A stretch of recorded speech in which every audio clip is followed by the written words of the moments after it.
Hello dear students, आज हम बात करने वाले हैं वैक्सीन्स नेशनल इम्यूनाइजेशन स्केड्यूल और कोल्ड चेन की। ठीक है, अब आज जितनी भी हम इस प्रेजेंटेशन में बातें करेंगे ये सारे कहीं ना कहीं प्रीवियस ईयर क्वेश्चंस रह चुके हैं, प्रीवियस ईयर टॉपिक्स हैं, तो बहुत ही ज़रूरी है और हमें बहुत ही अच्छे तरीके से इन टॉपिक्स पे ध्यान देना है। ठीक है, तो सबसे पहले आ जाओ, ये कौन है? ये है लुईस पास्चर। ओके, ये है लुईस पास्चर और ये कौन है? ये है एडवर्ड जेनर। ठीक है, ये है एडवर्ड जेनर। अब लुईस पास्चर ने क्या किया था? लुईस पास्चर ने कॉइन किया vaccine term, coin the term vaccine. ठीक है, इन्होंने एक जर्म थ्योरी ऑफ डिजीज भी दी। ठीक है, जर्म थ्योरी ऑफ डिजीज भी दी इन्होंने। ठीक है, germ theory of disease, but ज्यादा जरूरी क्या है, इन्होंने कौन सा टर्म कॉइन किया? वैक्सीन। इन्होंने रेबीज और एंथ्रैक्स वैक्सीन पे डिस्कवर किया। ठीक है, रेबीज और anthrax vaccine, alright, Lewis pasture ने डिस्कवर किया। फिर इधर आ जाओ, एडवर्ड जेनर ने कॉइन किया द टर्म वैक्सीनेशन, बट उससे भी ज्यादा जरूरी इन्होंने डिस्कवर किया, he discovered the first vaccine, small pox vaccine. कौन सी वैक्सीन है ये? Small pox vaccine. ठीक है, सबसे पहला वैक्सीन इन्होंने डिस्कवर किया स्मॉल पॉक्स वैक्सीन, और इन्होंने एक टर्म कॉइन किया जो टर्म था vaccination. He coin the term, कौन सा? ही कॉइन द टर्म वैक्सीनेशन। ठीक है, इस टर्म को कॉइन किया वैक्सीनेशन। ऑलराइट, दोनों इंपॉर्टेंट इमेजेस हैं, जब हम वैक्सीन पढ़ते हैं हमें इनको रिवाइज करना जरूरी है, Louis Pasteur and Edward Jenner. अब आ जाओ कुछ हाइल्ड पॉइंट।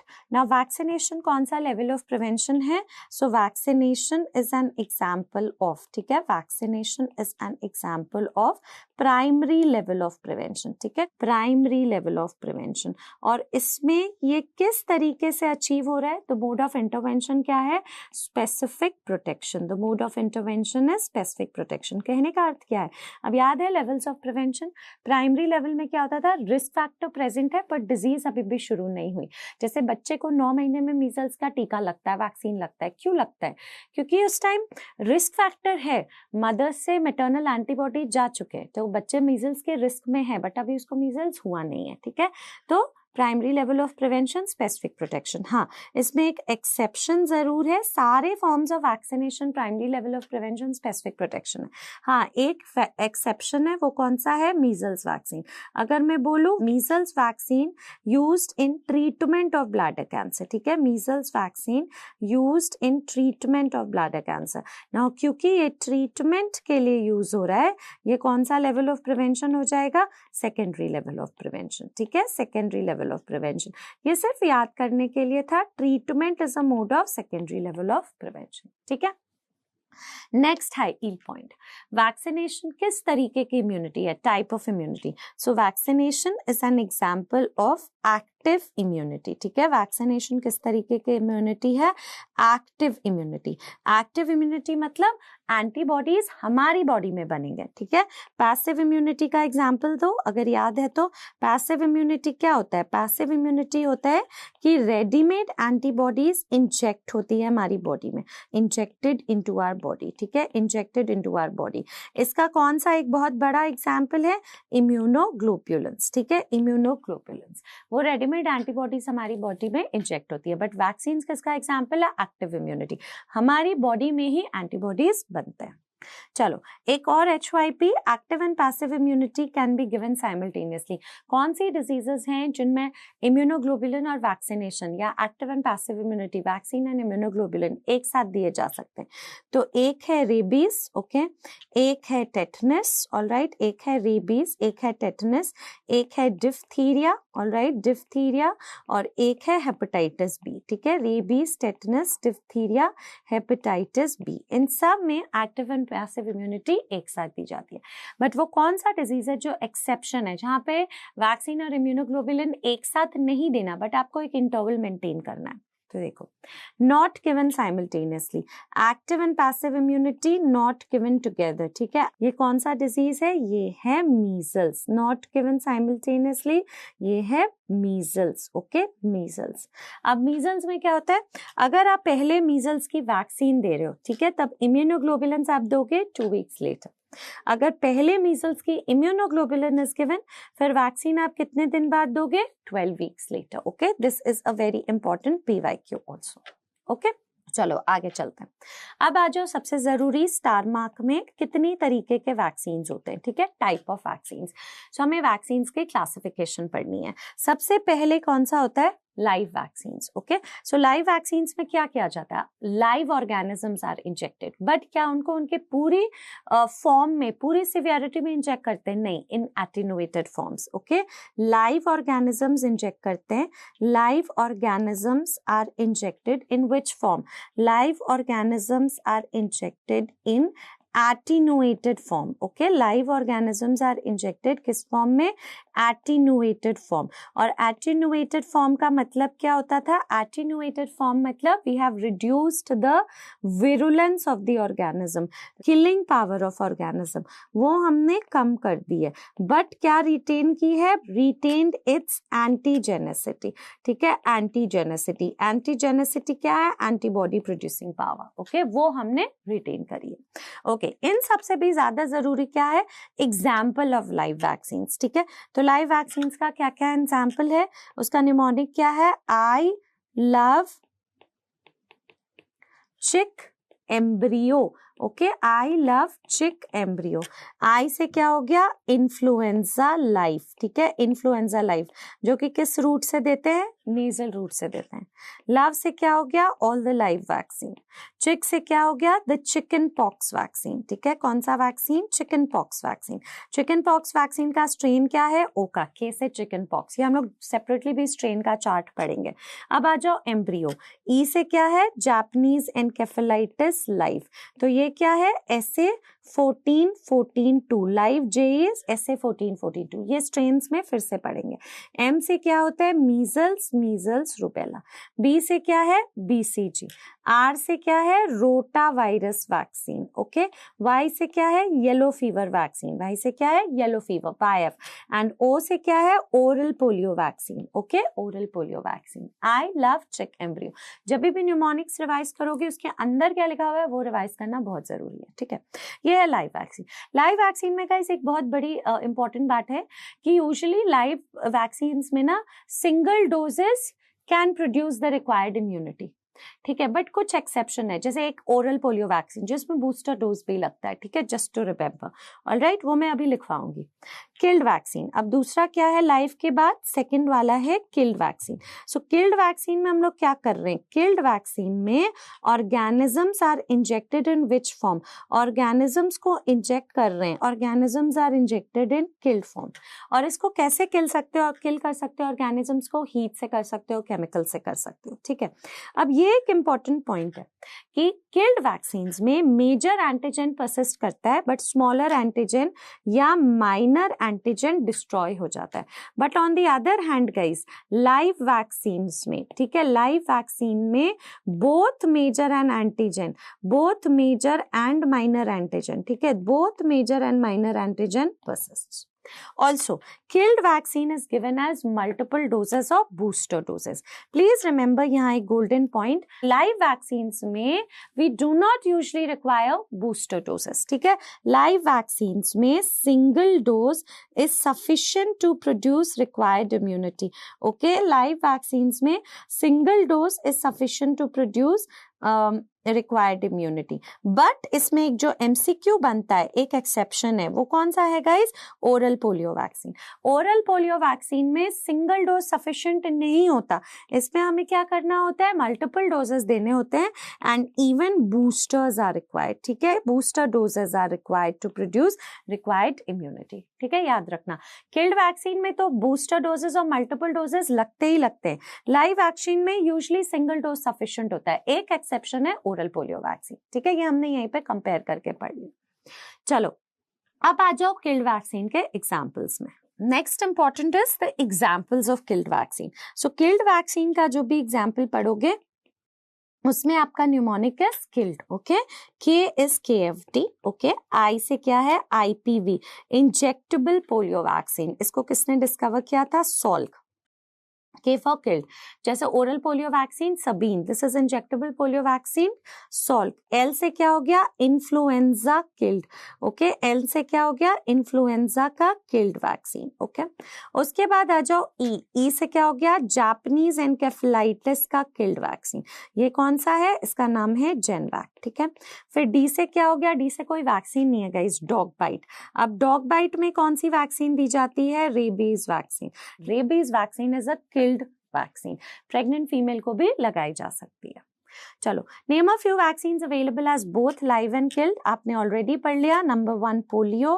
पोलियो के लिए you have oral polio vaccine live and injectable polio vaccine killed.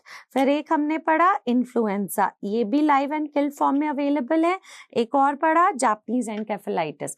Japanese encephalitis का लाइव वैक्सीन है. SA 1442 जेई पे बहुत क्वेश्चंस बनते हैं गाइस. ठीक है, और किल्ड जापानीज एनकेफेलाइटिस कौन सा है, Jenvac. Killed Japanese encephalitis vaccine is Jenvac. और एक और है हेपेटाइटिस ए. ठीक है, hepatitis A. Now hepatitis A में यूजुअली हम लोग किल्ड फॉर्म यूज करते हैं, बट हाँ ये अवेलेबल दोनों लाइव एंड किल्ड फॉर्म में होता है. ठीक है, कुछ क्वेश्चंस देखो. All are live vaccines except hepatitis B, measles, yellow fever, rubella. अब all are live vaccines. Hepatitis B recombinant vaccine है. Is it a live vaccine? No. Recombinant vaccine है, पढ़ेंगे हम लोग ये अभी. It is a recombinant beta सब unit vaccine. ठीक है, रिकॉम्बिनेंट बीटा सब यूनिट वैक्सीन है. अभी बस इसके बारे में भी पढ़ने वाले. बाकी सब measles, yellow fever, rubella, they are all live vaccines. All are live vaccines except measles live vaccine yes, yellow fever live vaccine yes, BCG yes. Now Japanese encephalitis live and killed दोनों होता है, इसीलिए यहाँ पे हम लोग क्या टिक करेंगे, जापानीज एनकेफेलाइटिस. क्यों, क्योंकि this is also available as killed vaccine. ठीक है, it is also available as killed vaccine, इसीलिए यहाँ पे आंसर जेई वैक्सीन हो गया.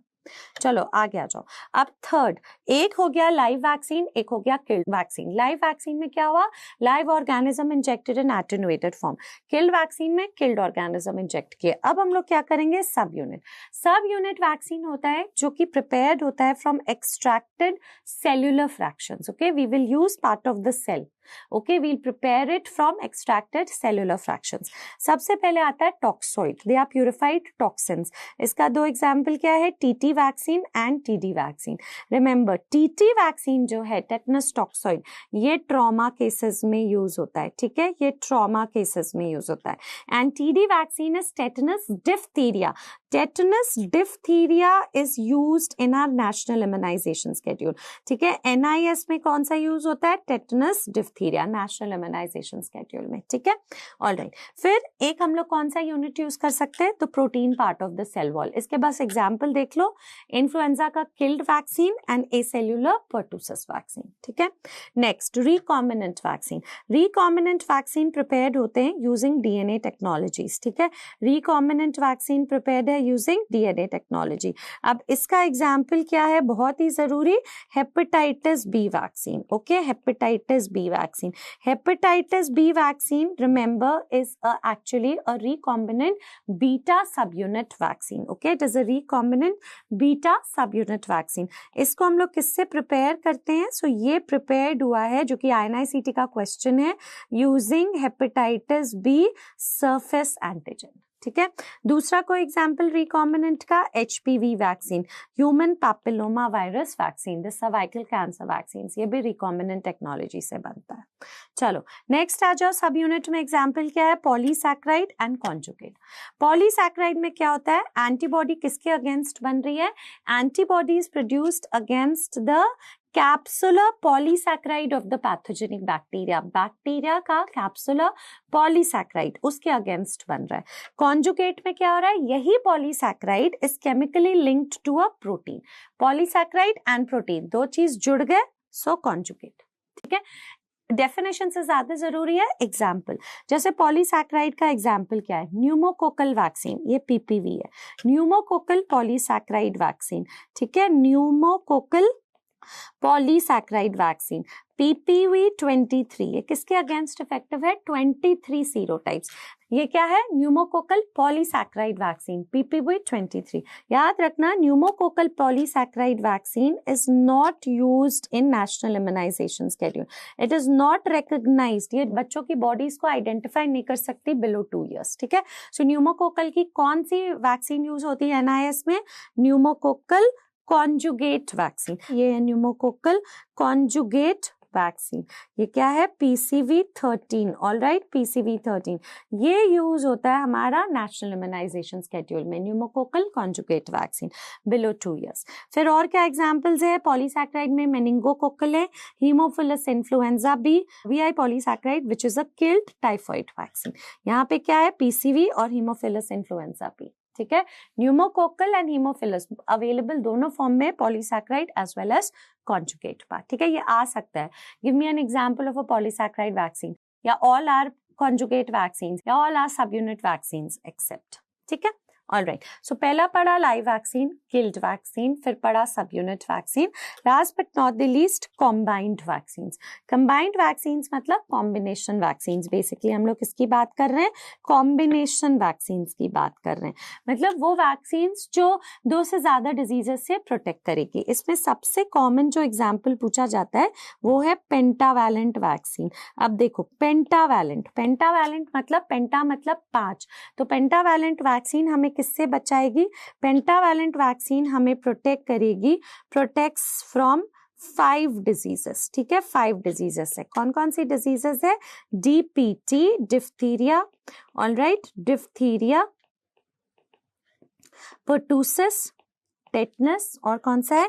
Hepatitis B and Haemophilus influenza B, ठीक है। ये है हमारे कॉम्बिनेशन वैक्सीन्स। दूसरा कौन सा एक एग्जाम्पल आ सकता है? MMR, measles mumps rubella, DPT, diphtheria, pertussis, tetanus, MMR V अगर लग गया, V stands for varicella, okay. ये सारे कॉम्बिनेशन वैक्सीन्स। तो ये था क्लासिफिकेशन ऑफ वैक्सीन्स। अब देखो एक question, which of the following statements regarding live vaccine is false? मतलब कौन सा स्टेटमेंट लाइव वैक्सीन को लेके गलत है, इज फॉल्स। पहला ऑप्शन देखो, 2 live vaccines cannot be administered simultaneously. Booster doses are not required when live vaccines are administered. Single dose gives lifelong immunity. Live vaccines contain both major and minor antigens. अब देखो, मैंने अभी एक बात बताया था कि लाइव वैक्सीन में single doses are sufficient to produce the required immunity, but एक एक्सेप्शन है। कौन सा? OPV। Booster doses live vaccine में नहीं लगते, एक एक्सेप्शन है OPV। तो यहाँ पे देखो, booster doses are not required when live vaccine are administered, ये ट्रू है। हाँ, यहाँ पे एक्सेप्शन क्या है जो याद रखना है? Oral polio vaccine. Single dose gives life long immunity, again ये ट्रू है, बट यहाँ पे एक्सेप्शन कौन सा है? एक oral polio vaccine. Live vaccines contain both major and minor antigen, ये भी ट्रू है।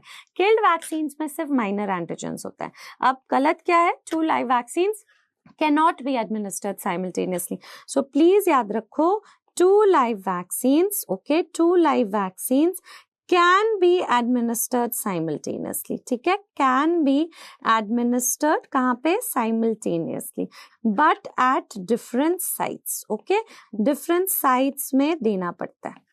Live and killed vaccines also can be administered simultaneously, ठीक है। Live and killed vaccines, live and killed vaccines can also be administered simultaneously, can also be administered simultaneously, but at different sites, ठीक है। दूसरी sites में आपको देना पड़ता है, ठीक है। अगर कोई पूछे minimum gap between 2 doses of live vaccine, मान लो मेंटेन करना है, वो 3 weeks होता है, ठीक है, याद रखना। चलो अब आ जाओ स्ट्रेन्स में, that was the classification and some golden points. Strains, अब BCG वैक्सीन का स्ट्रेन क्या है? Danish 1331, okay, Danish 1331 protects only from pulmonary TB। Now measles and mumps, those both start with the M, इनमें fancy name है। Measles को क्या बोलते हैं? एडमॉन्स्टन ज़ैग्रेम, ठीक है। मीजल्स क्या है? एडमॉन्स्टन ज़ैग्रेम। मम्स का वैक्सीन का स्ट्रेन क्या है? जेरिल-लिन, क्या है? जेरिल-लिन। रूबेला, R से क्या हो गया? RA 27-3। चिकन पॉक्स, ये क्या हो गया, ओ का, के for chicken pox. Yellow fever, दोनों जो वेक्टर बॉर्न डिजीज है इनमें नंबर्स हैं। येलो फीवर क्या है, 17D। जापानीज एनकेफेलाइटिस अगर मैं लाइफ की बात करूं, SA 14-14-2, ठीक है, SA 14-14-2। और अगर मैं किल्ड जे की बात करूं तो क्या है, जेनवैक, ठीक है, किल्ड जे इज जेनवैक। फिर आ जाओ डेंगी, डेंगी क्या है, CYD-TDV। पोलियो, पोलियो वैक्सीन्स में क्या है, OPV IPV। सो OPV है लाइव पोलियो वैक्सीन, इसको किसने डिस्कवर किया था, सबीन। IPV सॉल्क, ठीक है। यहां तक गाइस जेई तक तो पक्का से पढ़ना है, आ सकता है एग्जाम में, ठीक है। लेप्रेसी, लेप्रेसी क्या है, माइकोबैक्टीरियम प्राणी इंडिकस। HIV क्या है, मॉडिफाइड वैक्सीनिया अंकारा। मलेरिया क्या है, मलेरिया इज मॉस्क्वीरेक्स लाइटेक कॉकटेल। अब कॉकटेल कैसे याद रखोगे, कॉकटेल मिक्स ऑफ ड्रिंक होता है। मलेरिया में भी बहुत सारे मलेरियल पैरासाइट्स है, प्लाज्मोडियम फैल्सिपेरम, वाइवैक्स, ओवेल, नोलेड्स की मलेरी, इसीलिए कॉकटेल। और एक है RTS AS01, ठीक है। इन्फ्लुएंजा, इन्फ्लुएंजा में हमें याद रखना है किल्ड वाला A7 कैलिफोर्निया 2009, ठीक है, ये है influenza killed. So any of these strains हमारे एग्जाम में आ सकता है, बट यहां तक जेई तक तो हमें याद रखना ही रखना है। चलो अब आ जाओ नेशनल इम्यूनाइजेशन स्केड्यूल। NIS के बेनिफिशियरीज कौन है, किनको इसके अंडर के सर्विसेज मिल रहे हैं। So beneficiaries are 0 to 16 years, okay, and of course the pregnant females, ठीक है, प्रेग्नेंट फीमेल्स, इनके लिए NIS बनाया गया है, ठीक है। Started in November 1985।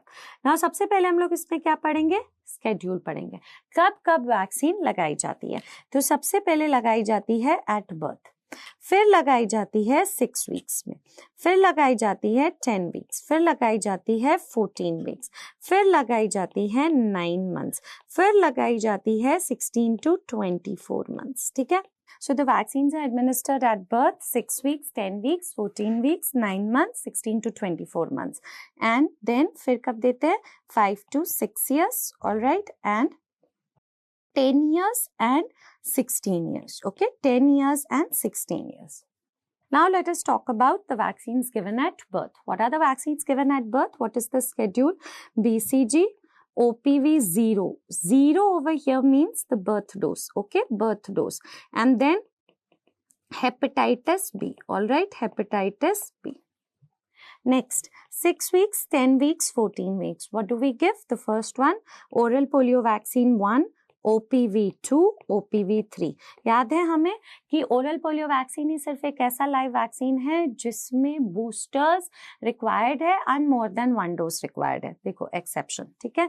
इसके बाद क्या करना है, इसके बाद देना है पेंटावैलेंट 1, पेंटा 1, पेंटा 2 और एक और क्या देना है, पेंटा 3, ठीक है। फिर देना है रोटावायरस 1, रोटावायरस 2, रोटावायरस 3, ठीक है। फिर क्या देना है, PCV1 न्यूमोकोकल कॉन्जुगेट का पहला डोज, PCV2। फिर क्या देना है, फ्रैक्शनल IPV का फर्स्ट डोज, फ्रैक्शनल IPV का सेकेंड डोज इन 14 वीक्स।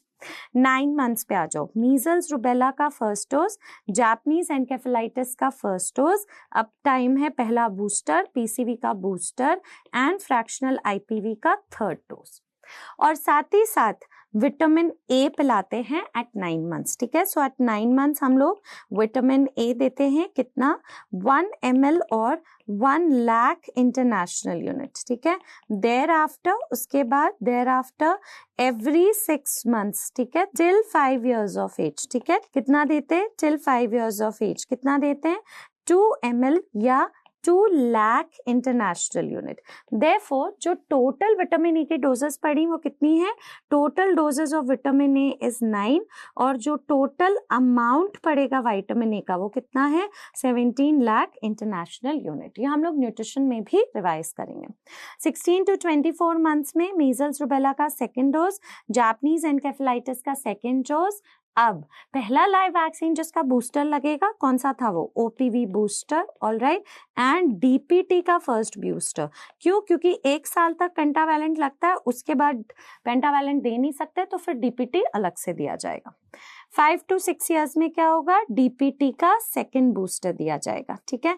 उसके बाद आ जाओ 10 साल, 10 साल में क्या देंगे, टेटनस डिप्थीरिया 1 TD1, एंड 16 साल में क्या देंगे, टेटनस डिप्थीरिया का second dose. Clear everybody, that's the schedule, alright. Birth में BCG, OPV 0, हेपेटाइटिस बी। जैसे बच्चा है उसके left hand side of the body को ले लो, लेफ्ट अपर आर्म में लगाओ BCG, 2 ड्रॉप्स ऑफ पोलियो, और फिर लेफ्ट लेग में लगाओ hepatitis B. 6, 10, 14 OPV 1 to 3, penta 1 to 3, rotavirus 1 to 3, 6 weeks में PCV 1, 14 PCV 2, fractional IPV 1, fractional IPV 3।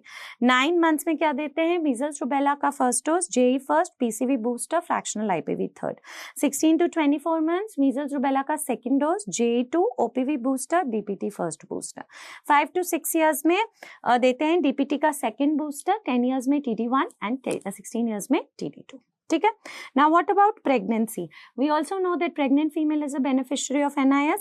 तो pregnant female में क्या करना है, अगर वो प्राइमी है, मतलब pregnant for the first time, या वो मल्टी है with last childbirth, कब था, with last childbirth more than 3 years ago, ठीक है, more than 3 years ago, 3 साल से पहले था। इन दोनों ही situations में हमें क्या देना है pregnant female को, 2 doses of TD vaccine, tetanus diphtheria vaccine देना है, TD vaccine, not TT, okay. First dose as soon as possible in pregnancy, और सेकेंड डोज आप कब दोगे, सेकेंड डोज आप दोगे 4 वीक्स लेटर, ठीक है। सेकेंड डोज 28 डेज लेटर, या इसको क्या बोल सकते हैं, 4 वीक्स लेटर, ठीक है। सो इसमें क्या देना है, 2 doses of TD, first dose as soon as possible in pregnancy, and second dose 28 days later या 4 वीक्स लेटर। दूसरी सिचुएशन हमारे सामने क्या आ सकती है कि वो मल्टी है विथ लास्ट चाइल्ड बर्थ, कब था, last child birth with in 3 years, ठीक है, last child birth with in 3 years, मतलब उसका सबसे छोटा बच्चा जो है वो 3 साल से छोटा है। इन दिस केस उसको क्या मिलेगा, booster of TD vaccine, booster of TD vaccine, और ये कब दिया जाएगा, around the 7th month of pregnancy, ठीक है, 7th मंथ ऑफ प्रेगनेंसी में पड़ेगा, ठीक है। अगर मल्टी है, सबसे छोटा बच्चा 3 साल से कम है, तो उसको सिर्फ एक बूस्टर डोज दिया जाएगा अराउंड 7 मंथ, प्रोवाइडेड कि जब वो प्रेग्नेंट थी पहले बच्चे के साथ तो उसने प्रॉपरली सारा अपना इम्यूनाइजेशन लिया हो, ठीक है। अब क्वेश्चन देखो, a 26-year-old primey in a second trimester presented to the hospital to take her TD dose. Which of the following is true regarding TD dose in pregnancy?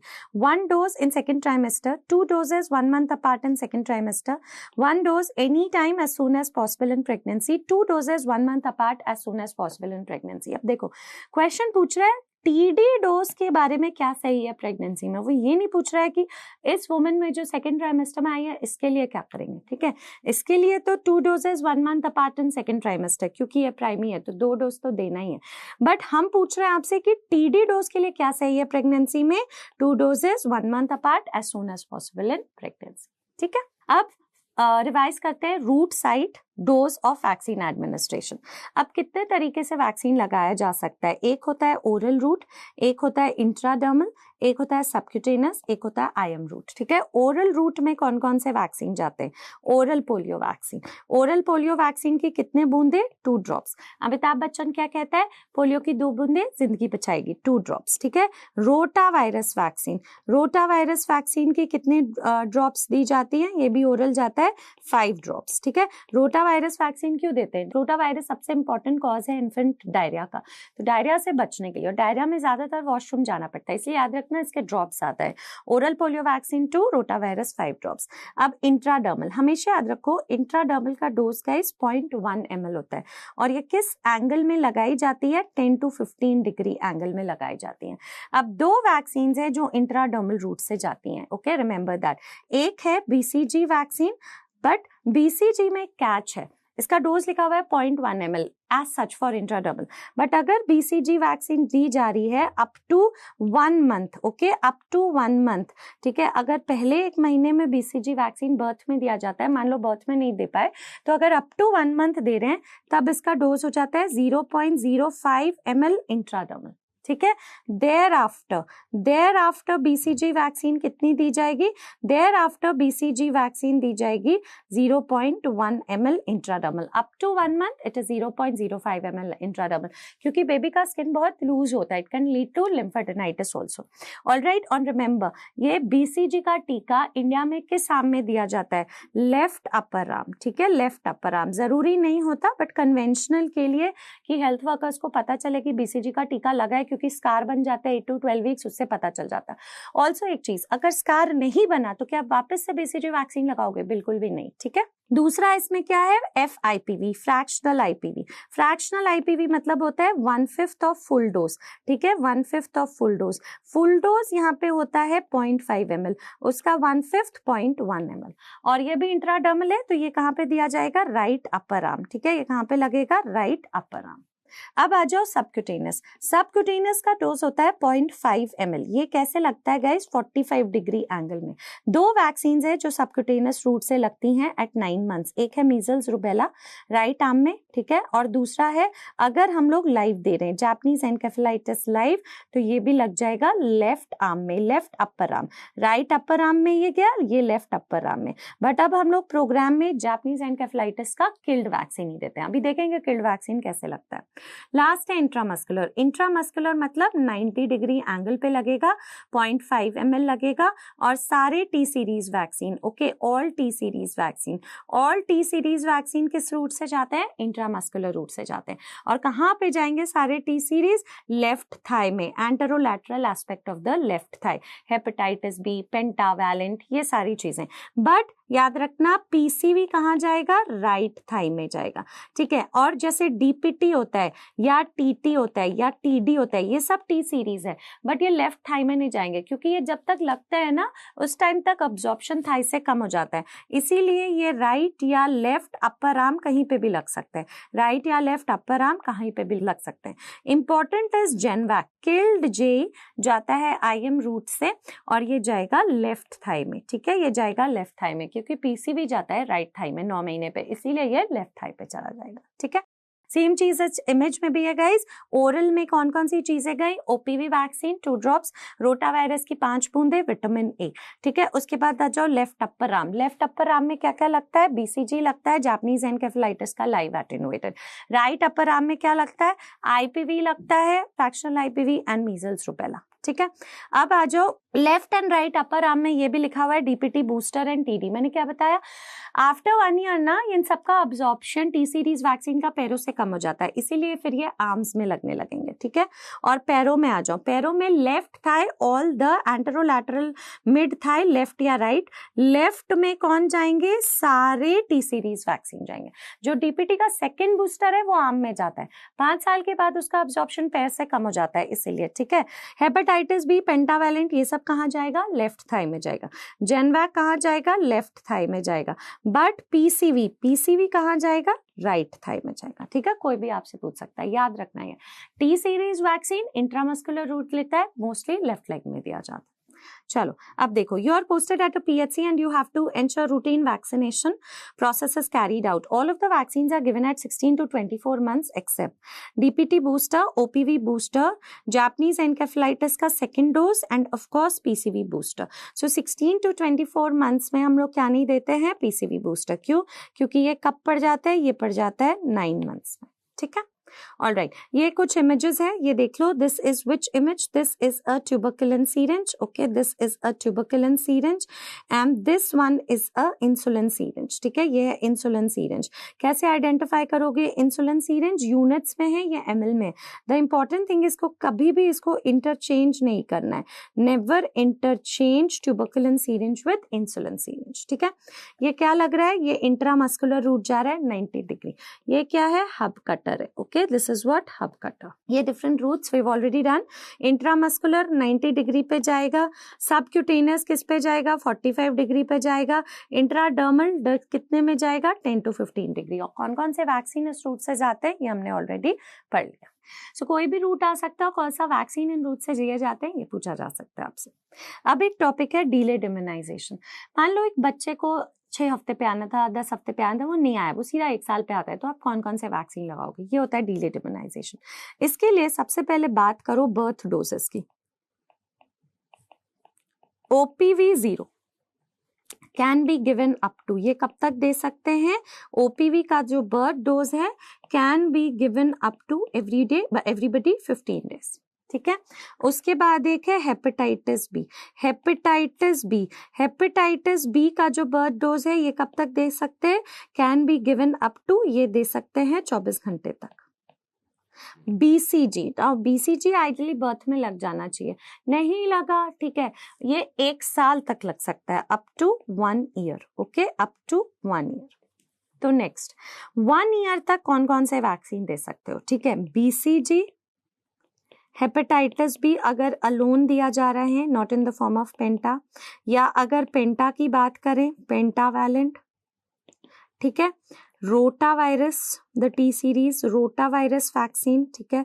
उसके बाद हो गया IPV, PCV, ये सारे कब तक लगते हैं? 1 साल तक, can be given up to 1 year, ठीक है, can be given up to 1 year. MR, measles, mumps, rubella, ठीक है, OPV, विटामिन A, ये सब कब तक दे सकते हैं? Up to 5 years. Haemophilus influenza B कब तक दे सकते हैं? अप टू 6 ईयर्स, ठीक है। DPT बहुत जरूरी है, कब तक दे सकते हैं? Up to 7 years. Japanese encephalitis कब तक दे सकते हैं? Up to 15 years. TD तो लाइफ लॉन्ग चलता है, ठीक है, डिलेड इम्यूनाइजेशन। इसका सवाल देखो, 18 महीने का बच्चा है, ओल्ड चाइल्ड अनवैक्सीनेटेड, PHC आया for the first time, vaccine जो दोगे, पहली बार लगवा रहे हैं, BCG, OPV, MMR, pentavalent, just because इसमें सबसे ज्यादा वैक्सीन ये लगा देंगे? नहीं, क्योंकि BCG 1 साल तक ही लगता है, फिर BCG 1 साल तक हटाओ, पेंटावैलेंट 1 साल तक हटाओ।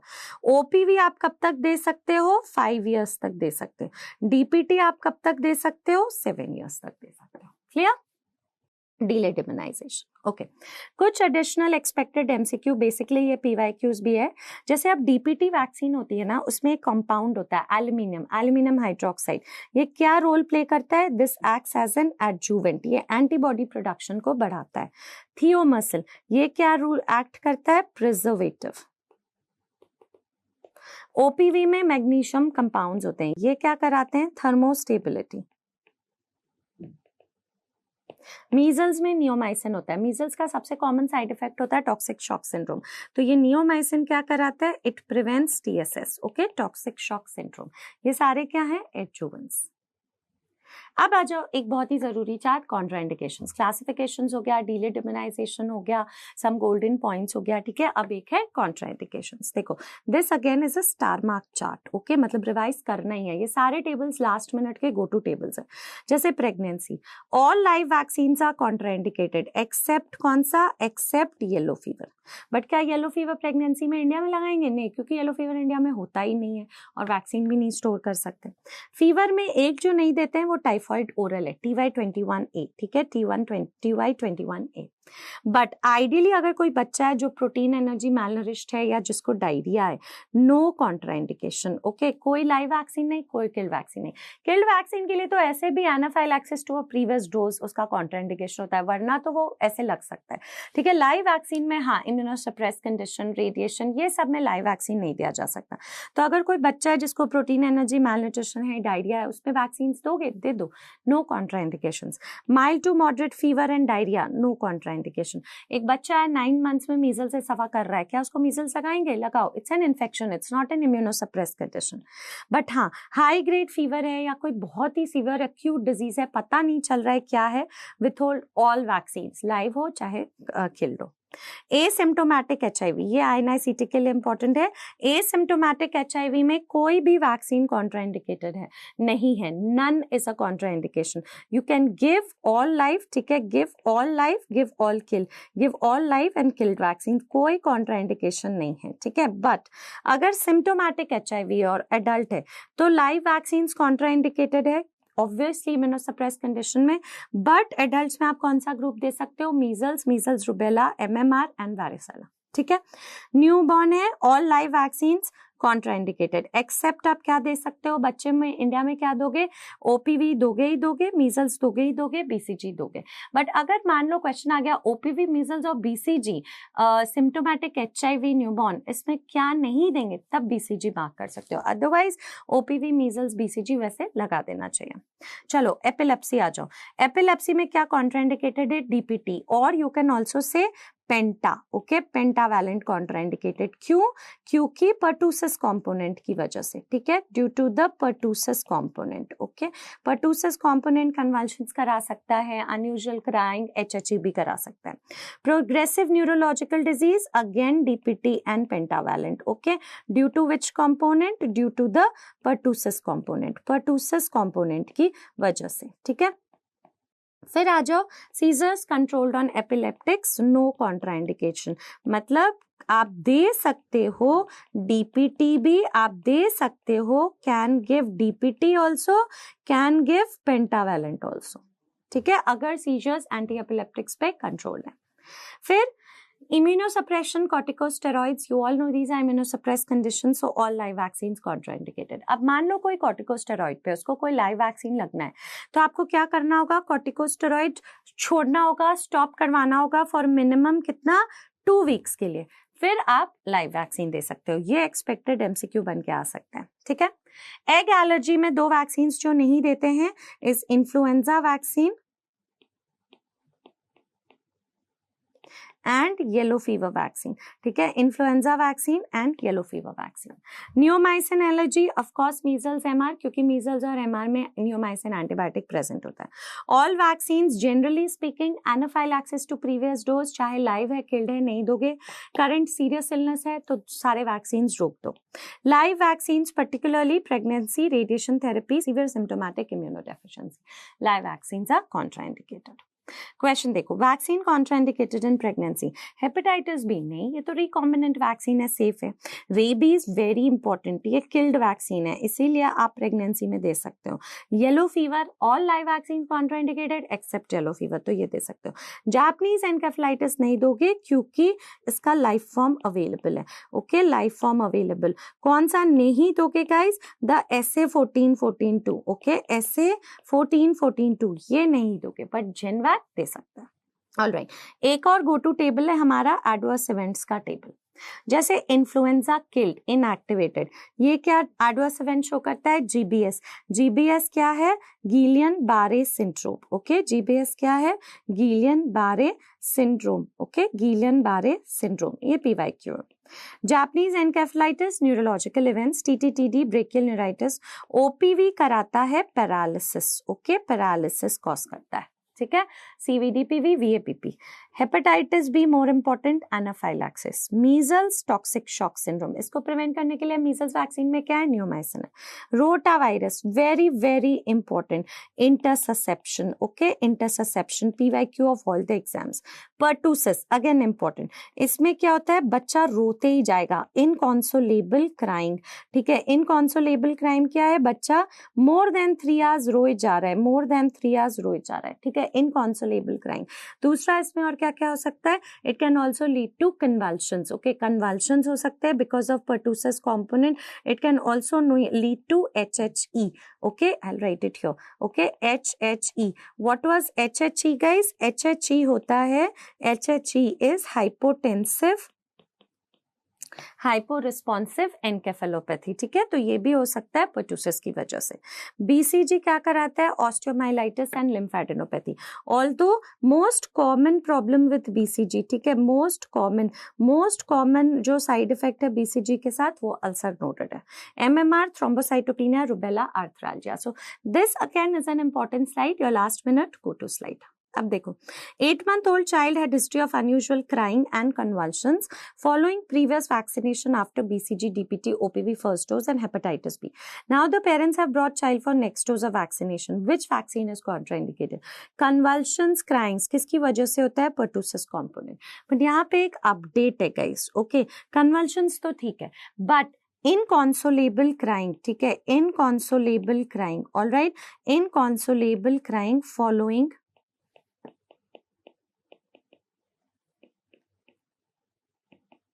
vaccination with DPT vaccine or pentavalent vaccine is not an absolute contraindication for subsequent doses. ठीक है, मान लो 6 हफ्ते में पेंटावैलेंट लगा, इनकॉन्सोलेबल क्राइंग हुआ बच्चे को, तो क्या फिर आप 10 हफ्ते में नहीं लगाओगे? लगाओ। That's not an absolute contraindication. पहले ये था बट अब नहीं है। HHE कन्वल्शंस हाँ वो हो जाते हैं बट नॉट इनकॉन्सोलेबल क्राइंग। अब ये देखो, a 1-year-old child presented to OPD for vaccination. He had 1 dose of DPT 6 weeks after birth. After that the other doses were not administered. What should be the next week? मतलब 6 हफ्ते पे आया था, disappeared. Now what will you do? Will you restart DPT? Never restart. You will continue from where it was left. Okay, continue from where it was stopped. जहाँ पे भी रोका गया था वहीं से continue करो. Give only DT. क्यों? Why not pertussis? DPT we can give till how many years? DPT can be given till 7 years. तो क्यों मैं pertussis component हटाऊँ? Not to give anything. देना तो है ही कुछ ना कुछ वैक्सीन. So correct answer क्या है? Give 2 doses. Okay. All right, अब ये देखो, you are a medical officer of a PHC, a child is due for measles vaccine, however he is having diarrhea. What should be the plan of action? First of all, he is having diarrhea. Will you not give the vaccine? You will give. Diarrhea, PEM, mild fever, cold, ये सब कोई contraindication नहीं है. So do not give the vaccine. नहीं, दो ना. Can give the vaccine to the child and ask the mother to leave? No. Now the child may suffer from some adverse side effects, okay, some anaphylactic shock or something might happen. So what is the best thing? Can give the vaccine to the child and you have to ask the mother to wait for half an hour at the PHC. Okay. अब आ जाओ एक topic vaccine availability की, ठीक है। Vaccine किस form में available होता है? वैक्सीन अवेलेबल होता है पाउडर्ड फॉर्म में, ठीक है, पाउडर्ड फॉर्म में, एंड वैक्सीन अवेलेबल होता है लिक्विड फॉर्म में, ठीक है। पाउडर्ड फॉर्म में जो वैक्सीन होते हैं उनको आप कैसे लगाओगे? इनको पहले आपको क्या करना होगा? एक डाइल्यूएंट ऐड करना होगा, ठीक है, एक डाइल्यूएंट ऐड करो और इसको किस में कन्वर्ट करोगे? You will convert it into a liquid form. तो इसीलिए इसको कन्वर्ट करोगे, इसीलिए इसको क्या बोलते हैं? इसको हम लोग 3 टर्म्स भी यूज कर सकते हैं। रिकॉन्स्टिट्यूटेड वैक्सीन बोलते हैं, ठीक है, इसको बोल सकते हैं रिकॉन्स्टिट्यूटेड वैक्सीन, इसको बोल सकते हैं फ्रीज ड्राइड वैक्सीन, ठीक है, फ्रीज ड्राइड वैक्सीन, और इसको क्या बोल सकते हैं? इसको बोल सकते हैं लायोफिलाइज्ड वैक्सीन, ओके, लायोफिलाइज्ड वैक्सीन, ठीक है, डाइल्यूएंट ऐड करना है। अब कौन कौन से वैक्सीन रिकॉन्स्टिट्यूटेड है, कौन कौन से लिक्विड फॉर्म, ये हमें देखना है, ठीक है। तो रिकॉन्स्टिट्यूटेड वैक्सीन क्या होते हैं? जिसमें हमने डाइल्यूएंट ऐड किया, ठीक है, reconstituted vaccine, you added a diluent. अब ये कौन कौन से? नंबर 1 याद रखना है BCG। BCG में कौन सा डाइल्यूएंट ऐड होता है? तो BCG में डाइल्यूएंट ऐड होता है नॉर्मल सलाइन, ठीक है, normal saline.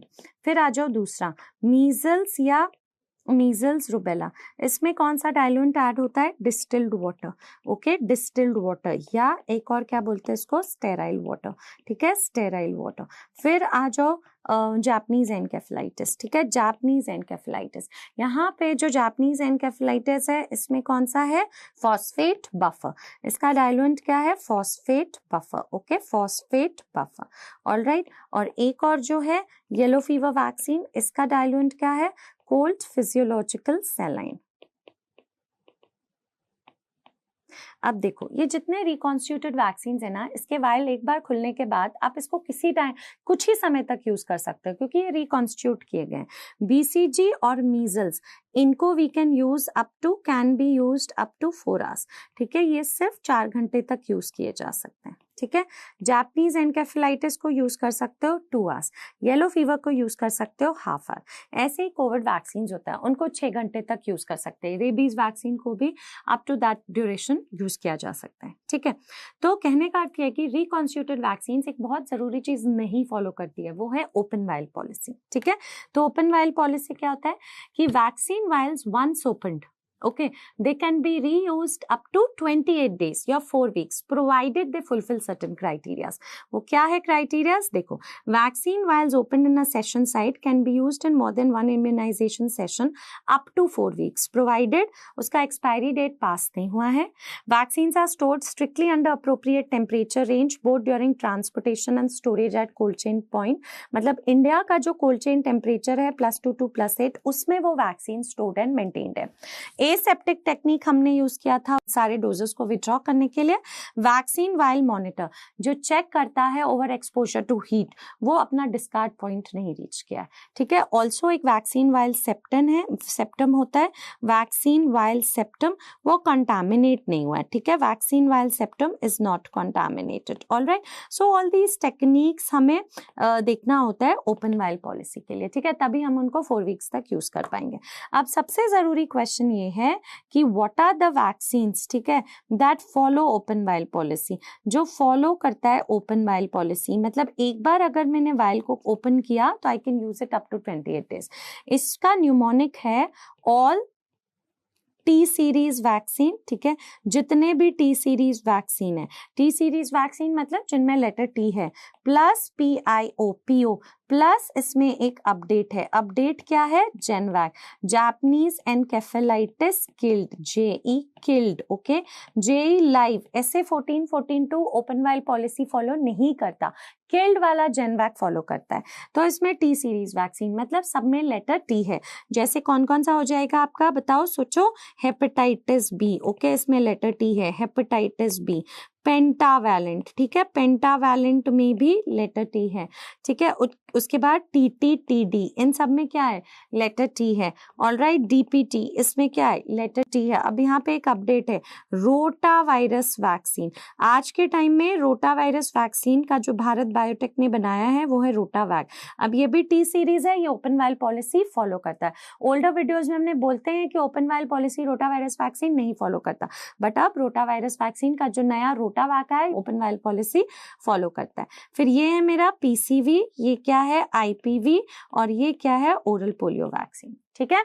And Jenvac, Japanese encephalitis killed, it definitely follows open vial policy. मतलब अगर वो क्राइटेरियाज फुलफिल होंगे तो आप एक वाइल को 28 डेज तक भी यूज कर सकते हैं। दूसरा क्या याद रखोगे? All vaccines that do not follow open vial policy, ठीक है, दैट डू नॉट फॉलो मतलब आप उसको नहीं यूज कर सकते टिल 28 डेज आफ्टर ओपनिंग, आपको उसके पहले डिस्कार्ड करना है। That do not follow open vial policy, ठीक है, that do not follow open vial policy. इसमें कौन से वैक्सीन्स है? इसमें आते हैं रिकॉन्स्टिट्यूटेड वैक्सीन्स, ठीक है, इसमें आते हैं रिकॉन्स्टिट्यूटेड वैक्सीन्स। अब इनमें कौन कौन से वैक्सीन है? BCG, ठीक है। इसमें कौन सा वैक्सीन है? मीजल्स, जिसमें वो था जापानीज एनकेफेलाइटिस लाइव, ठीक है, लाइव कौन सा है? ऐसे 14-14-2, ठीक है। और एक कौन सा है? Yellow fever vaccine. ये सब फॉलो नहीं करता है, ठीक है, ओपन वाइल पॉलिसी। क्वेश्चन देखो, एक ANM है, शी हैज रिसीव्ड 2 ओपन वाइल्स, एक MMR वैक्सीन वाइल और दूसरा pneumococcal. Which while can be used? So those vaccine that follow open vial policy, उनको आप यूज कर सकते हो, जो नहीं उनको नहीं कर सकते। सो MMR vaccine does not follow open vial policy, reconstituted vaccine है, सो ये क्या करता है? It does not follow open vial policy. तो MMR वैक्सीन को तो हम लोग डिस्कार्ड करेंगे, बट न्यूमोकोकल वाइल क्या करता है? ये फॉलो करता है ओपन वाइल पॉलिसी, ठीक है। इसीलिए आप क्या करोगे? डिस्कार्ड MMR एंड खुला हुआ वाइल आपको मिला है, मतलब आप न्यूमोकोकल को यूज कर सकते हो, okay. Alright, that was open vial policy. आजकल सारे एग्जाम्स इसके बारे में क्वेश्चन पूछ रहे हैं, ठीक है।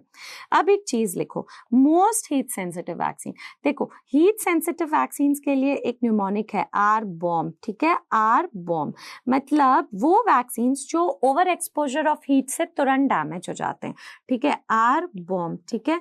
ये होता है रिकॉन्स्टिट्यूटेड BCG, ठीक है, रिकॉन्स्टिट्यूटेड BCG, ठीक है। फिर है हमारा कौन सा? ओरल पोलियो वैक्सीन, और यहाँ पे कौन है? मीजल्स। तो ये हीट सेंसिटिव वैक्सीन का ऑर्डर है, ठीक है। इसमें सबसे, ये सारे हीट सेंसिटिव है, but most heat sensitive vaccine कौन सा है? सबसे पहला वाला reconstituted BCG, not OPV but reconstituted BCG सबसे हीट सेंसिटिव है, ठीक है। उसके बाद आ जाओ मोस्ट फ्रीज सेंसिटिव वैक्सीन। सबसे पहले बात याद रखना कि जो फ्रीज सेंसिटिव वैक्सीन होते हैं, ठीक है, फ्रीज सेंसिटिव वैक्सीन कौन से होते हैं? ऑल टी सीरीज वैक्सीन, ठीक है, ये फ्रीज सेंसिटिव वैक्सीन होते हैं जिनमें लेटर टी होता है। तो most freeze sensitive vaccine is hepatitis B, ठीक है। इस पॉइंट को दिमाग में रखो क्योंकि अभी कोल्ड चेन इक्विपमेंट पढ़ेंगे ना, वहां पे ये यूज में आएगा। Most heat sensitive reconstituted BCG, most freeze sensitive hepatitis B, vaccine sensitive to heat, इसमें एक लिस्ट है, इसमें क्या क्या है, BCG after reconstituted, OPV, measles. और देखो जो ये टी सीरीज वैक्सीन है ये कम सेंसिटिव होता है टू हीट, बट फ्रीजिंग से सबसे ज्यादा सेंसिटिव कौन से होते हैं, टी सीरीज, जिसमें हेपेटाइटिस बी तुम्हारा मोस्ट फ्रीज सेंसिटिव है, ठीक है, hepatitis B most freeze sensitive है। अब क्या कोई तरीका है जिससे हम पता कर सके कि are vaccine has been over expose to heat और has been over expose to freezing conditions? है। सो क्या है, most heat sensitive vaccine reconstituted BCG, most freeze sensitive vaccine hepatitis B, ठीक है। अब एक गोल्डन रूल है, जो भी physical appearance of the vaccine होता है ना वो that may remain unchanged even after its damage, मतलब अगर मान लो कोई वैक्सीन वाइल डैमेज भी हो गया तो भी उसका फिजिकल अपीयरेंस अनचेंज्ड रहेगा, ठीक है, that is one golden point. The loss of potency due to either exposure to heat or cold is permanent and cannot be regained।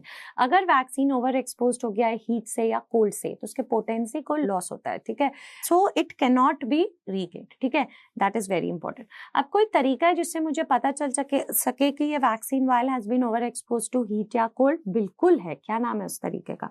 Damage of vaccine to heat. इसको कैसे check करते हैं guys? VVM. क्या बोलते हैं इसको? Vaccine vial monitor.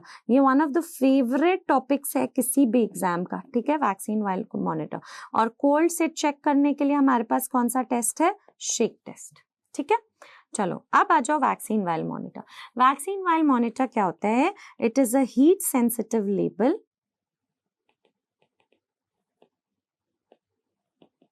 जो check करता है, that checks for over exposure to heat by, कैसे?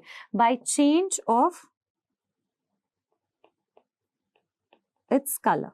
मतलब मॉनिटर के कलर में चेंज आता है वैक्सीन वाइल मॉनिटर के कलर में, और उससे पता चल जाता है कि ये वैक्सीन ओवर एक्सपोज हो गया है हीट से। Heat sensitive label that checks for over exposure to heat by change of its colour, ठीक है। वैक्सीन वाइल मॉनिटर के by change of the colour, इसको बोल सकते हो बेटर वे है by change of colour of VVM, ठीक है, vaccine vial monitor by change of the colour of monitor, ठीक है। अब सबसे जरूरी बात, ये जो केमिकल है, ठीक है, ये कहाँ पे प्रेजेंट है, सर्कल या स्क्वायर? तो ये केमिकल होता है स्क्वायर। बेसिकली ये जो वीवीएम होता है ना, ये एक आउटर सर्कल और इनर स्क्वायर होता है। एक heat sensitive label, outer circle, inner square. एक चीज और याद रखना कि दुनिया जो है वो गोल है, हम लोग उसके अंदर है, इसीलिए आउटर सर्कल इनर स्क्वायर, उल्टा नहीं बोलना है। And remember one more thing, one golden point, VVM is an example of, जो हम लोग हेल्थ केयर डिलीवरी सिस्टम में भी रिवाइज करेंगे, it is an example of appropriate technology, ठीक है, अप्रोप्रिएट टेक्नोलॉजी, जो कि वन ऑफ द प्रिंसिपल्स या पिलर्स है ऑफ प्राइमरी हेल्थ केयर, ठीक है। अब आ जाओ, देखो ये है VVM. VVM is a heat sensitive label. ये बॉडी में हो सकता है, नेक ऑफ द एम्प्यूल में हो सकता है, कैप में हो सकता है। अब पहला सिचुएशन देखो, अगर inner square, IS is inner square, ठीक है, यहाँ पे लिख दे रही हूँ, IS क्या है? Inner square. अगर inner square is lighter than outer circle, ठीक है, कलर केमिकल जो है वो स्क्वायर में है, is lighter then OC, OC क्या होता है? आउटर सर्कल, ठीक है। अगर inner square is lighter than outer circle, आप क्या करोगे? आप वैक्सीन वाइल को यूज करोगे।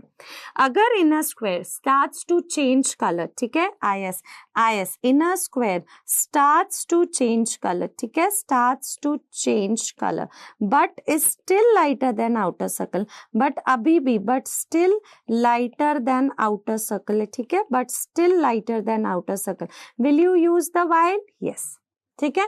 बट थर्ड सिचुएशन देखो, अगर इनर स्क्वायर सेम कलर है एज आउटर सर्कल, ठीक है, same colour as outer circle, तब क्या आप फाइल को यूज करोगे? बिल्कुल नहीं यूज करोगे, इसको डिस्कार्ड करोगे, ठीक है। इनर स्क्वायर अगर डार्कर है then outer circle, inner square अगर डार्कर भी हो गया देन आउटर सर्कल, तब यूज करोगे? नहीं, डिस्कार्ड करोगे। अब किसमें डिस्कार्ड करोगे? Yellow bag, red bag, blue container या व्हाइट कंटेनर? नाउ ऐसे एक्चुअली देखो, ब्लू बैग्स जो होते हैं, जो भी ग्लास फाइल्स होते हैं ना, वो जाते हैं ब्लू कंटेनर्स में, ब्लू बैग्स में, ठीक है। बट यहाँ पे क्या होता है, इस वैक्सीन वाइल ये डिस्कार्डेड है, इसमें वैक्सीन है, इसीलिए बायोटेक्नोलॉजी वेस्ट हो जाता है, तो किसमें जाएगा? येलो बैग में। या हम लोग बायोमेडिकल वेस्ट में भी देख लेंगे, ठीक है। So this is very very important, okay. Vaccine vial monitor कब यूज करना है, कब नहीं यूज करना है। और ये केमिकल जो होता है ना, ये होता है टोलिन सल्फेट, इनकेस किसी ने आपसे पूछ लिया। क्या वीवीएम सारे वैक्सीन में प्लेस्ड है? हाँ, सारे वैक्सीन में प्लेस्ड है। एक्चुअली अगर ये बॉडी में प्लेस्ड है तो this will give you a hint that it is a liquid vaccine. ये कौन से होते हैं लिक्विड वैक्सीन? जो फॉलो करते हैं ओपन वाइल पॉलिसी, ठीक है। अगर ये वीवीएम यहाँ कैप में है या यहाँ पे नेक ऑफ द एम्प्यूल, तो ये कौन से वैक्सीन है? ये फ्रीज ड्राइड वैक्सीन है। फ्रीज ड्राइड वैक्सीन मतलब कौन से वैक्सीन हो गए? Reconstituted vaccine. ये रिकॉन्स्टिट्यूटेड वैक्सीन क्या होता है? ये नहीं फॉलो करते, they do not follow open vial policy, ये नहीं फॉलो करते हैं ओपन वाइल पॉलिसी, ठीक है। So by placement of VVM you can come to know ये लिक्विड वैक्सीन है, फ्रीज ड्राइड वैक्सीन, ठीक है। ऑलराइट, क्वेश्चन देखो, VVM as a chemical indicator in the circle which changes color? No, the chemical indicator is in the square. VVM gives an idea for number of days of expiry of vaccine? Absolutely no. अगर VVM intact भी है but while expire हो गया आप उसको use नहीं करोगे। VVM का expiry date से कोई लेना देना नहीं है। It is the only tool among all time temperature indicators that is available at any time in the process of distribution and at the time a vaccine is administered. Yes. Right? It indicates whether the vaccine has been exposed to a combination of excessive heat over time and whether it is likely to have been damaged. Yes, it checks for overexposure to heat. It tells us about the efficacy. No, it never directly measures efficacy and potency of the vaccine. It actually measures the factors which can affect the efficacy and potency like heat. Okay.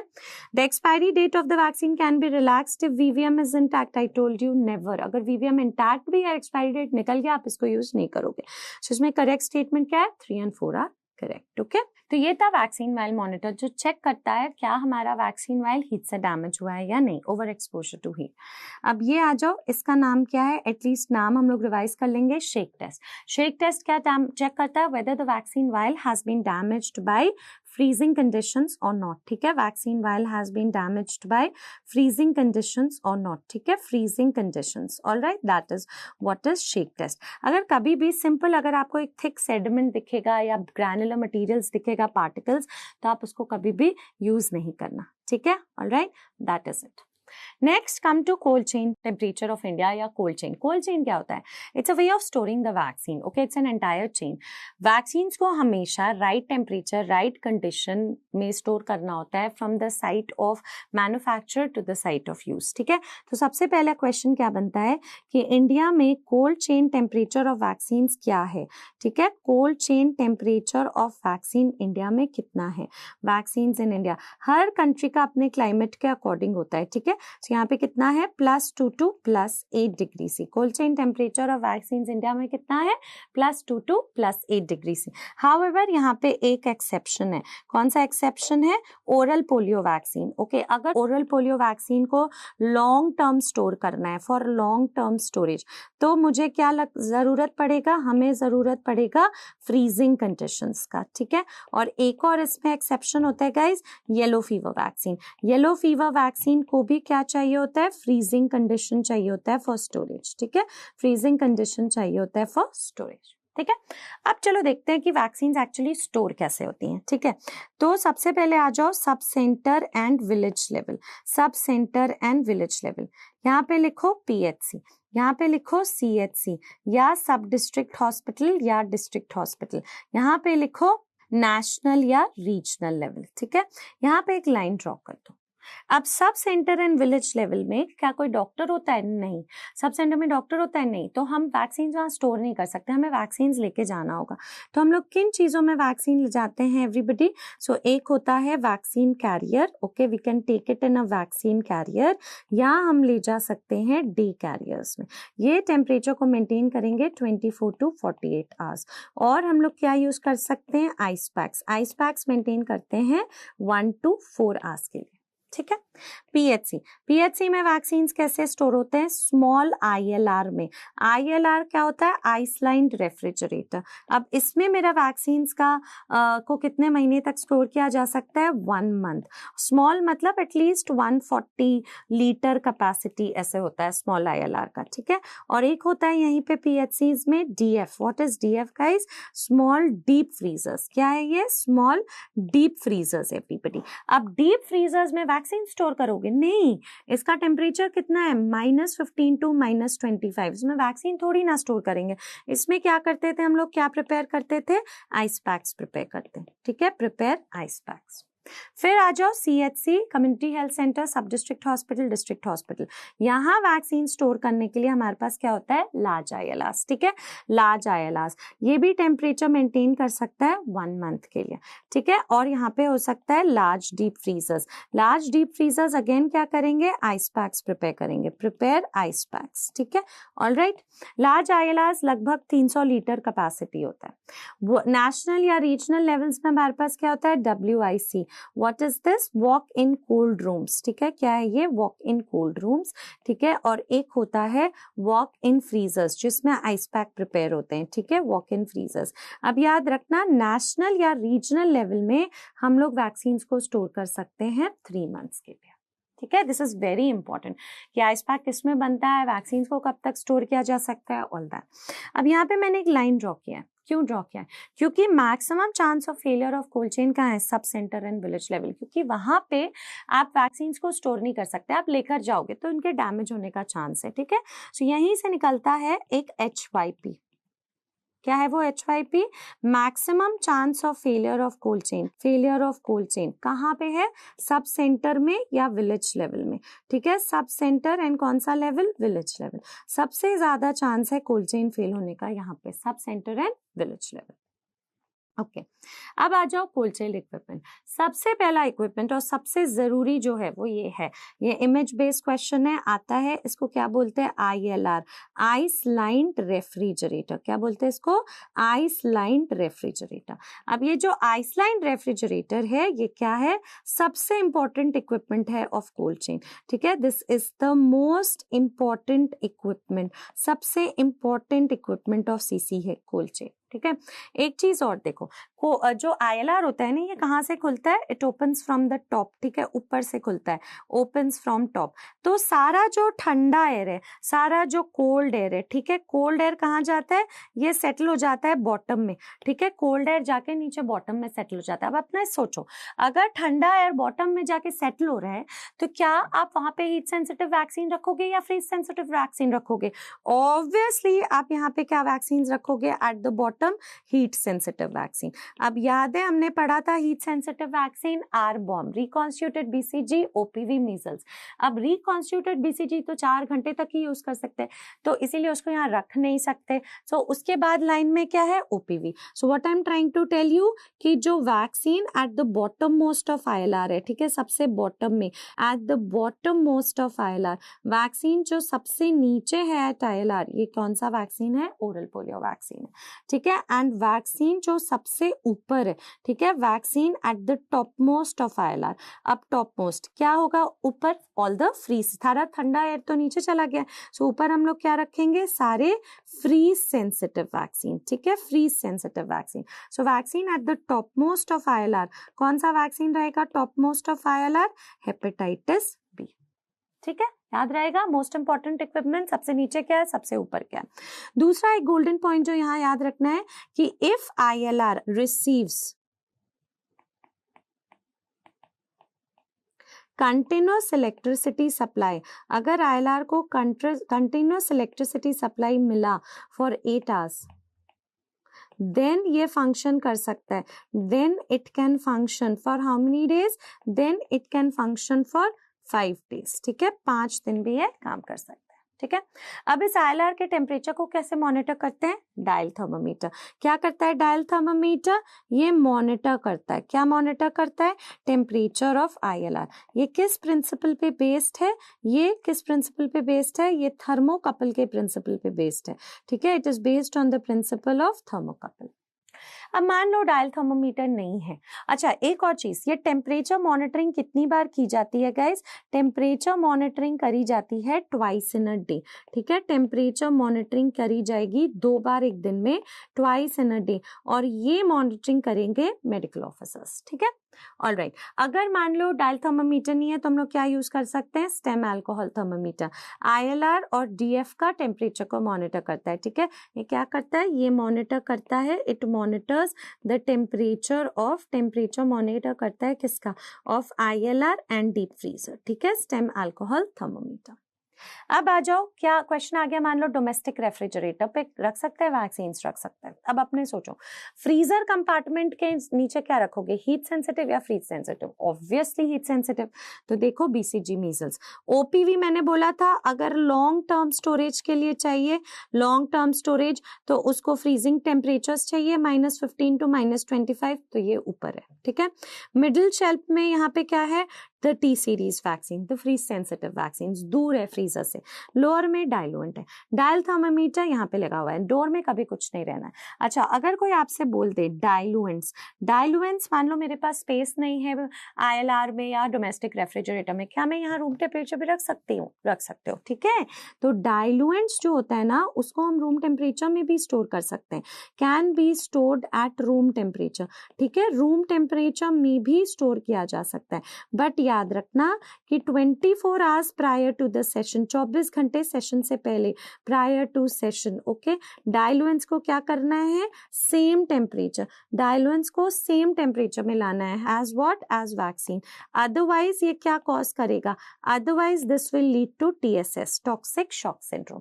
डायलुएंट को यहाँ room temperature में रख सकते हो, but session के 24 घंटे पहले उसको सेम टेम्परेचर में एज द वैक्सीन लाना है, अदरवाइज ये टॉक्सिक शॉक सिंड्रोम करा देगा, ठीक है। चलो, ये क्या है, वैक्सीन कैरियर है। फॉर शॉर्टर सेशंस हम लोग वैक्सीन कैरियर यूज करते हैं, ब्लू या व्हाइट कलर का होता है। ये कितने आइस पैक से लाइंड होता है, ये लाइंड होता है by 4 ice packs, okay. And it can carry कितने vials, it can carry 16 to 20 vaccine vials, ठीक है, 16 to 20 vaccine vials. Temperature maintain कर सकता है 24 to 48 आवर्स। अब एक और चीज होता है गाइस, एक इससे छोटा वर्जन होता है डे कैरियर, ठीक है, इससे थोड़ा छोटा होता है। डे कैरियर कितने आइस पैक से लाइन होता है, सो डे कैरियर लाइन होता है 2 आइस पैक से, and it can carry 6 to 8 vaccine vials. कितने वैक्सीन वाइल कैरी कर सकते हैं, 6 to 8 vaccine vials day carrier carry कर सकता है, ठीक है। अच्छा, अब ये आ जाओ, ये क्या है, ice pack. Ice pack guys कहाँ बनता है, ice packs very very important, ये प्रिपेयर होता है डीप फ्रीजर में, ठीक है, prepared in deep freezers. Deep freezer का कितना टेम्परेचर होगा, -15 to -25 डिग्री। यहाँ पे एक लाइन होता है, इस लाइन तक up to this horizontal level, ठीक है, वाटर इज फिल्ड। अब इसमें देख रहे हो 2 होल्स है, ये 2 होल्स क्या है, ये जो होल्स है ना, they are meant for keeping the vaccines. Holes are meant for what, keeping the vaccines. Holes में क्या करते हैं, कीपिंग द वैक्सीन्स, ठीक है।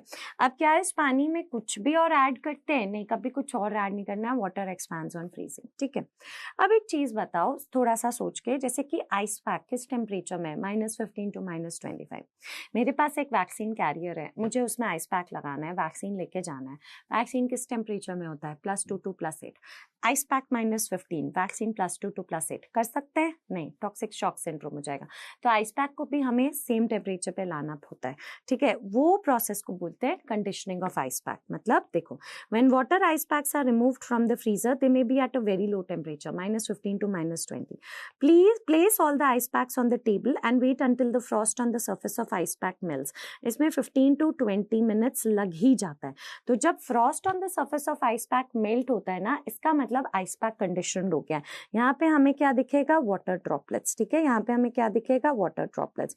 आप इसको ऐसे, you can look for the water droplets. इसका मतलब ये क्या है, ये एक कंडीशनड आइस पैक है। क्या है ये, एक कंडीशनड आइस पैक है। Sweating of the ice pack हो गया। To see if the ice packs are conditioned, you will look for sweating. Sweating मतलब वाटर ड्रॉप्स बन चुके हैं, ठीक है। मतलब स्वेटिंग क्या होता है, द स्वेट मेल्ट्स, मतलब स्वेट पानी की तरह से बहता है, ओके। सेम वैसे ही ice, frost on the surface of the ice pack melt करके पानी की बूंदें होने लगती है, and that is what we hear for. So water drops जाते हैं on ice pack, you can shake the ice pack to hear the water move inside. तो then you will see, then you will place it in a vaccine carrier, because otherwise they will be at different temperature, again toxic shock syndrome.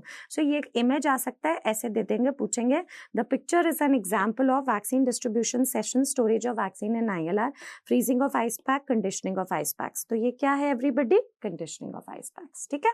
Alright, ये था cold chain. एक term होता है reverse cold chain. Reverse cold chain क्या होता है? Stool samples, ठीक है, stool samples from a suspected AFP case. ये हम लोग पोलियो सर्वेलेंस में भी पढ़ते हैं।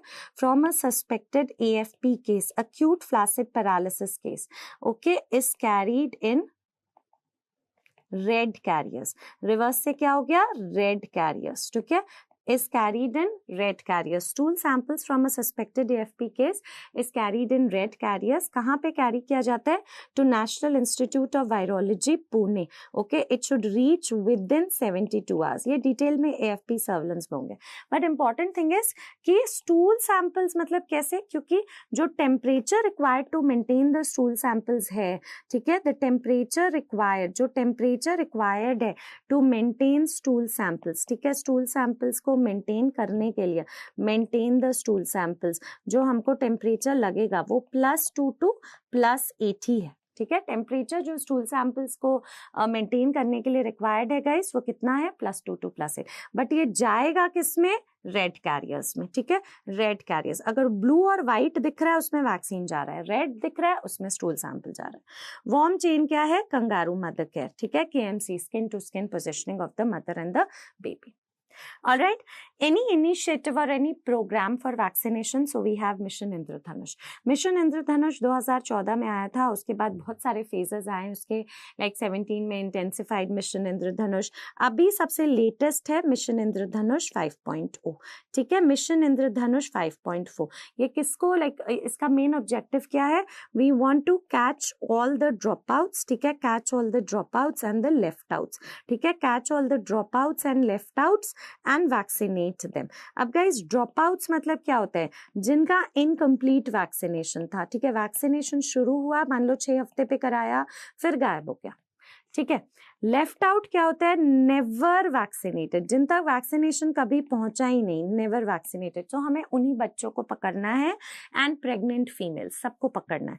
और मिशन इंद्रधनुष में याद रखना, it protects us from how many diseases? अगर आप स्केड्यूल से काउंट करोगे, so mission Indradhanush protects from 12 diseases, 12 diseases से मिशन इंद्रधनुष प्रोटेक्ट करता है, ठीक है। पैन इंडिया की अगर बात की जाए, पैन इंडिया ये कितने डिजीजेस से प्रोटेक्ट करता है? 11 डिजीजेस से प्रोटेक्ट करता है। क्यों? क्योंकि जापानीज एनकेफेलाइटिस का जो वैक्सीन होता है, ये सिर्फ कहाँ दिया जाता है? ओनली इन एंडेमिक एरियाज, ठीक है। कहाँ पे देते हैं? एंडेमिक एरियाज में। बट अगर कुछ नहीं मेंशन्ड है तो मिशन इंद्रधनुष कितने डिजीजेस से प्रोटेक्ट कर रहा है? 12 डिजीजेस से। इसको कंफ्यूज मत होना अभियान इंद्रधनुष से, ठीक है। अभियान इंद्रधनुष हमने कहाँ पे पढ़ा है? अभियान इंद्रधनुष हमने ऑक्यूपेशनल हेल्थ पे पढ़ा है, ठीक है, जहाँ पे bedsheets of ESI hospital are changed according to the colour of the rainbow. All right, देखो मिशन इंद्रधनुष 5.0 फरवरी 2022 में आया। Achieve more than 90% full vaccination in unvaccinated partially vaccinated children. Unvaccinated मतलब क्या हो गया? द लेफ्ट आउट्स, ठीक है, left outs. And partially vaccination मतलब क्या हो गया? ड्रॉप आउट्स, ठीक है, 0 से 2 ईयर्स तक and pregnant women. Clear? Okay, चलो आगे आ जाओ। एक छोटा सा कॉन्सेप्ट है स्विच का। स्विच क्या था? स्विच था, ये हुआ था अप्रैल 2016 में, ठीक है, जब ट्राईवैलेंट OPV से बाईवैलेंट OPV में स्विच किया गया था। कौन सा वाइल्ड पोलियो वायरस हटाया गया था? देखो, ओरल पोलियो वैक्सीन में एटेन्युएटेड फॉर्म होता था wild polio virus 1, wild polio virus 2 and wild polio virus 3। But क्या हुआ? बाईवैलेंट OPV में हमने ये वाइल्ड पोलियो वायरस 2 को हटा दिया। क्यों? क्योंकि जो वाइल्ड पोलियो वायरस 2 था ना, ये क्या कराता था? जो वैक्सीन में कंटेन था, OPV में जो वाइल्ड पोलियो वायरस 2 था, द एटेन्युएटेड, ये करा रहा था CVDPV। What is CVDPV? Circulatory vaccine derived polio virus, ठीक है, circulatory vaccine derived polio virus. ये किसके लिए रिस्पॉन्सिबल था? This was also responsible for outbreaks guys, ठीक है, ये आउटब्रेक्स के लिए भी रिस्पॉन्सिबल था। फिर WHO ने बोला कि वाइल्ड पोलियो वायरस टाइप 2 तो सितंबर 2015 में इरेडिकेट हो चुका है, ठीक है, तो इसको अभी भी वैक्सीन में क्यों रखा है इन एटेन्युएटेड फॉर्म? इसको हटाओ, ठीक है, so that the threat of CVDPV is removed. Alright, और एक डे मनाया गया था इंडिया में May 9th 2016, जिसको बोलते हैं नेशनल वैलिडेशन डे। उस दिन क्या हुआ था ना गाइज, पूरी इंडिया डिक्लेयर फ्री हो गई थी ट्राईवैलेंट OPV की। ये मत बोलना पोलियो से फ्री, नहीं, India declared free of trivalent OPV, मतलब कहीं पे भी किसी भी इम्यूनाइजेशन सेंटर कहीं पे भी ट्राईवैलेंट OPV नहीं यूज होगा, चाहे पल्स पोलियो हो चाहे रूटीन इम्यूनाइजेशन हो, सब जगह बाईवैलेंट OPV यूज होगा। ठीक है, सो टाइप 2 वायरस हमने टाइप 2 वाइल्ड पोलियो वायरस हटा दिया। ठीक है, type 2 component of trivalent OPV causes majority of CVDPV, इसीलिए वी विथड्रॉ दिस। और इसके ये सब करने से पहले, स्विच करने से पहले गाइज, IPV वाज इंट्रोड्यूस्ड ताकि इम्यूनिटी मेंटेन रहे। ठीक है, अगर मान लो किसी ने पूछ लिया IPV was introduced when prior to switch, switch करने से पहले हमने IPV वैक्सीन इंट्रोड्यूस कर दी थी। ऑलराइट, एक चीज और, जो वाइल्ड पोलियो वायरस 3 है ना, ये क्या कराता है, VAPP। Alright, vaccine associated paralytic polio, vaccine associated paralytic polio outbreaks नहीं कराता। Paralytic polio, okay, this is not, does not cause outbreaks. ठीक है, this does not cause, this is not responsible for outbreaks. Okay, remember that, इसीलिए ये अभी भी retained है। Although wild polio virus type 3 भी इरेडिकेट हो चुका है अक्टूबर 2019 में, बट इसका एटेन्युएटेड फॉर्म अभी भी है and it's not, it does not cause outbreaks, इसीलिए we still retained it. Clear? ठीक है, so that was about switch. अब देखो कुछ इंपॉर्टेंट लास्ट मिनट पॉइंट्स, जैसे कभी आपसे पूछ लेते हैं रिंग इम्यूनाइजेशन क्या होता है। रिंग इम्यूनाइजेशन होता है, जैसे अगर कोई भी मान लो पोलियो का केस आया, सस्पेक्टेड केस ऑफ पोलियो, या कोई मीजल्स का आउटब्रेक आया, कुछ भी, तो कोई भी suspected case in the centre है ना, आपको वैक्सीनेट करना होगा susceptible children within 100 yard radius of the infected case. What is herd immunity? Break in the chain of transmission of disease. Alright, measles, pertussis, chicken pox में herd immunity काम आता है more than 90%, polio mumps में it is only 80 to 85%. No role of herd immunity in tetanus, कभी कभी पूछ लेते हैं, tetanus and rabies. Okay. Fully immunized child क्या होता है? Child who has completed all due vaccines till 1 years of age among 12 to 23 months.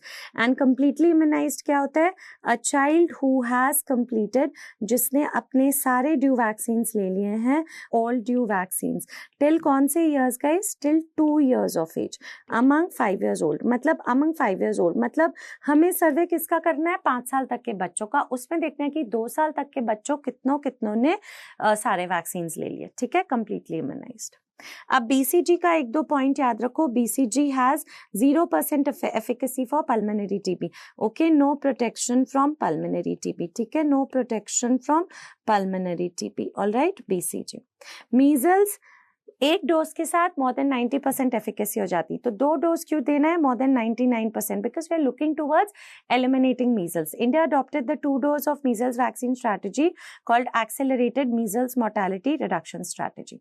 Rubella के साथ मोर देन 95%, मतलब vaccine with the highest efficacy with single dose, ये PYQ है।